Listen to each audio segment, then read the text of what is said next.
ಅನಾಗರಿಕ ಜಾತಿ. ಅದರಿಂದ ಎಲ್ಲಿವರೆಗೆ ಜಾತಿ ವ್ಯವಸ್ಥೆ ಬಂದಿದೆ ಅಲ್ಲಿವರೆಗೆ ಸಮಾಧಾನ. ಹೆಣ್ಮಕ್ಳಿಗೆಲ್ಲ 2,000 ರೂಪಾಯಿ ಕೊಡ್ತಾ ಇಲ್ಲ. 1,22,00,000 ಕುಟುಂಬಗಳಿಗೆ 2,000 ರೂಪಾಯಿ.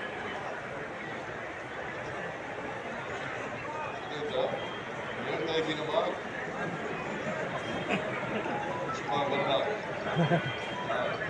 ಅಧ್ಯಕ್ಷ 2,000 ರೂಪಾಯಿ ಫ್ರೀ ಕರೆಂಟು. ಯಾಕೆ ಮಾಡ್ತಾ ಇದ್ದೀನಿ ಅಂತಂದ್ರೆ ಅವ್ರಿಗೆ ಕೊಂಡ್ಕೊಳ್ತಕ್ಕಂಥ ಶಕ್ತಿ ಹೆಚ್ಚಾಗಬೇಕು, ದುಡ್ಡು ಉಳಿಬೇಕು. ಅವ್ರ ಕೈಯಲ್ಲಿ ದುಡ್ಡು ಸಿಗ್ಬೇಕು. ಆ ದುಡ್ಡು ಸಿಕ್ಕಿದ್ರೆ ಮಾತ್ರ ಅವ್ರ ಅಂಗಡಿಗೆ ಹೋಗಕ್ಕೆ ಸಾಧ್ಯ ಆಗ್ತದೆ, ದೇವಸ್ಥಾನಗಳಿಗೆ ಹೋಗಕ್ಕೆ ಸಾಧ್ಯ ಆಗ್ತದೆ, ಬಟ್ಟೆಗಳು ತಗೊಳಕ್ ಸಾಧ್ಯ ಆಗ್ತದೆ, ಅವ್ರ ಮಕ್ಕಳನ್ನ ವಿದ್ಯಾಭ್ಯಾಸ ಮಾಡಿಸ್ಲಿಕ್ಕೆ ಸಾಧ್ಯ ಆಗ್ತದೆ.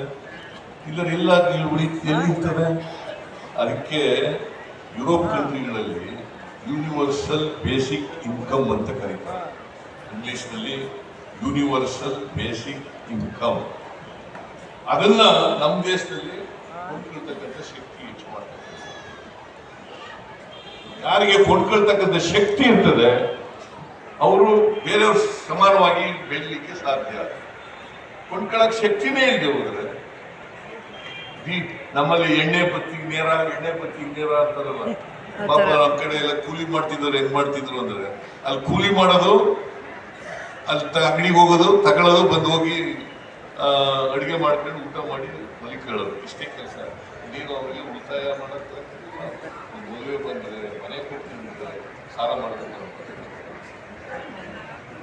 ಇವತ್ತು ಸಾಲ ಮೈಕ್ರೋ ಫೈನಾನ್ಸ್ ನಲ್ಲಿ ಮತ್ತೆ ಬೇರೆ ಸಾಲ ಕೊಡ್ತಕ್ಕಂಥ ಸಂಸ್ಥೆಗಳಿದ್ದಾವಲ್ಲ, ಯಾಕೆ ಹೋಗ್ತಾರೆ ಅಲ್ಲಿಗೆ ಅಂತಂದ್ರೆ ಸಾಲ ಎಲ್ಲಾರು ಸಿಗ್ಲಪ್ಪ.